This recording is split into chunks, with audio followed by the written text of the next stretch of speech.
আসসালামু আলাইকুম। আমরা আজকে আমাদের খামারের ভিতরে যেই জায়গাটাতে সবজি চাষ করি সেই জায়গার থেকে একটু মাটি নিয়ে আমাদের ছাদের ওপরে যাব। ছাদের ওপরে মাটি নিয়ে যাওয়ার একটাই কারণ হচ্ছে সেটা আমরা ছাদের ওপরে কিছু গাছের চারা দেব। গাছের বলতে বেগুন, মরিচ, শসা, পটল, ঢেঁড়স এই জাতীয় কিছু চারা দেবো। আর ছাদের ওপরে চারা দেওয়ার একটাই কারণ হচ্ছে ছাদ জায়গাটা অনেকটা উঁচুতে আছে, আর আমাদের বাড়িতে অনেক ছাগল মুরগি আছে যেগুলো আসলে নিচে দিয়ে রাখলে সেই চারাগুলো খেয়ে ফেলতে পারে বা এইগুলো ঠিকঠাক যত্ন হবে না। ছাদের ওপরে যেহেতু টাঙ্কি আছে আর এই টাঙ্কির থেকে সহজেই আমরা পানি পাবো, আর ওই জায়গাটাতে মানুষের চলাচলও কম এবং ছাগল গরুর চলাচল কম, সেই জন্যই আর কি চারাগুলো আমরা ওইখানে টবের ওপরে এবং একটা টাপালের ভিতরে দেব। যখন এই চারাগুলো বড় হয়ে যাবে তখন নিয়ে আইসে আমরা ফার্মের ভিতরে যে জায়গাতে সবজি চাষ করি সেইখানে লাগিয়ে দেব, এবং কিছু চারা গাছ আমরা ছাদের ওপরে রেখে দেবো ইনশাল্লাহ। খামারের ভিতর থেকে মাটি নিয়ে যাওয়ার একটাই কারণ হচ্ছে এই মাটিতে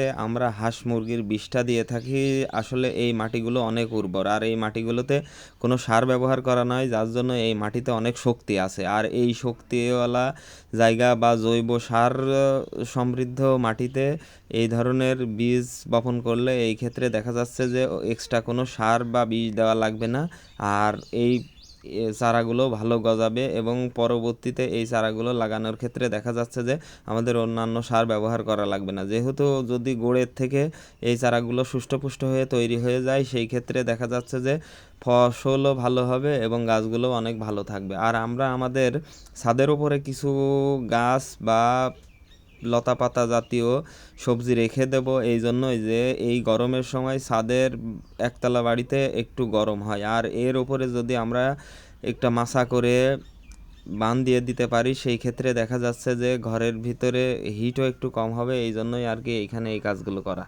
তো প্রথমে আমরা সেই মাটিগুলো খামারের থেকে আমাদের ছাদের ওপর নিয়ে আসার পরে সেই মাটিতে অনেক ঘাস বা আগাছা ময়লা আছে সেগুলো সুন্দরভাবে পরিষ্কার করে নিয়ে তারপরে আমরা প্রথমে এইটা পলিথিন, এই টাপালের ভিতরে পলিথিন পেড়ে দেব। কারণ টাপালের ভিতরে যেহেতু মাটি দিচ্ছি, মাটি দিলে অনেক সময় দেখা যাচ্ছে যে টাপালের গায়ে মাটি লাগার কারণে টাপালটা নষ্ট হয়ে যেতে পারে। সুন্দরভাবে পলিথিন পেড়ে দিয়ে যেই পরিমাণ মতো আসলে মাটি দেওয়ার দরকার সেই পরিমাণ মতো মাটি দেব। আর আমরা আর কিছু মাটি টব বা দইয়ের খুঁটির ভিতরে ঢুকিয়ে পুরে রাখবো। এইখানটাতে আমরা আলাদাভাবে ছোটো যেই গাছগুলো আছে সেই চারাগুলো দেব, কারণ যদি আমরা বেশি পরিমাণ চারা দিতে চাই সেই ক্ষেত্রে দেখা যাচ্ছে যে জায়গায় জায়গায় দেওয়া লাগবে। আর এই টবের ভিতরে আমরা বেশ কিছু চারা দিয়ে সুন্দরভাবে রেখে দেবো, এবং এই ছোট জায়গায় চারা দিলে অনেক ক্ষেত্রে পানি দেওয়া সুবিধা হয়। তো সবাই আমাদের জন্য দোয়া করবেন। আসসালামু আলাইকুম রহমতুল্লাহি ওয়া বারাকাতুহু।